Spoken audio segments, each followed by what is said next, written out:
Breaking news చూస్తున్నాము. బంగారం ధరలు భారీగా పెరుగుతున్నాయి. రికార్డు స్థాయిలో ధరలైతే నమోదు అవుతున్నట్లుగా తెలుస్తోంది.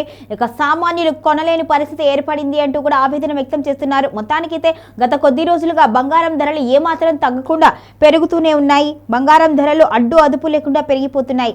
అంతర్జాతీయ స్థాయిలో చోటు చేసుకున్న ఉద్రిక్త పరిస్థితులు, సెంట్రల్ బ్యాంకుల బంగార నిల్వలు పెరుగుదల, డాలర్పై నమ్మకం తగ్గడం వంటి కారణాలతో పసిడి, వెండి ధరలు సరికొత్త గరిష్ట స్థాయిలను చేరుకుంటున్నాయి.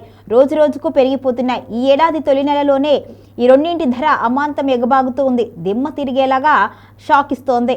మల్టీ కమోడియన్ ఎక్స్చేంజ్ బులియన్ ధర దూసుకుపోతుంది. బంగారం ఫ్యూచర్ 1.55% వృద్ధితో 10 గ్రాముల బంగారం ధర 1,58,453కి చేరింది. అదే సమయంలో వెండి ఫ్యూచర్ 6.86% ఎగబాకి కిలోకు 3,57,650 వద్ద ట్రేడ్ అవుతుంది. ఇక దేశీయ మార్కెట్లో ఈ రెండింటి ప్రభావం విపరీతంగా కనిపిస్తుంది. అంతర్జాతీయ మార్కెట్ కామెక్స్లో కూడా ఇదే పరిస్థితి నెలకొంది. బంగారం ఫ్యూచర్ ధర ఔన్సుకు $5,069 వద్ద స్థిరపడింది. వెండి ఫ్యూచర్ ఔన్సుకు $109.39 వద్ద స్థిరపడినట్టుగా తెలుస్తోంది. ఇక ముంబైలో 10 గ్రాముల 24 క్యారెట్ల బంగారం ధర 1,61,950గా నమోదైంది.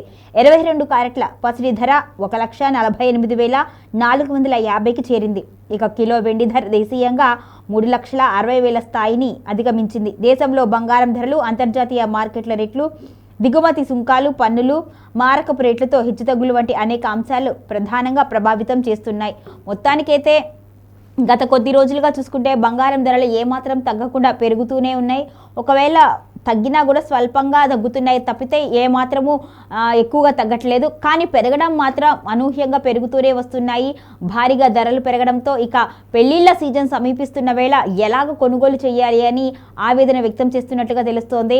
ఇక రానున్న రోజుల్లో పెళ్లిళ్ల సీజన్ రాబోతోంది. మార్చి, ఏప్రిల్ నెలల్లో పెళ్లి ముహూర్తాలు అధికంగా ఉంటాయి. మరి అటువంటి సందర్భంలో బంగారు కొనుగోలుకైతే సామాన్యులైతే ఆవేదన వ్యక్తం చేస్తున్నారు. ఏ విధంగా కొనుగోలు చేయాలి, 2 లక్షల మార్కుకు చేరుతున్న నేపథ్యంలో ఏ విధంగా కొనుగోలు చేయాలి అనే ఆవేదన అయితే సామాన్యులు వ్యక్తం చేస్తున్నట్టుగా తెలుస్తోంది.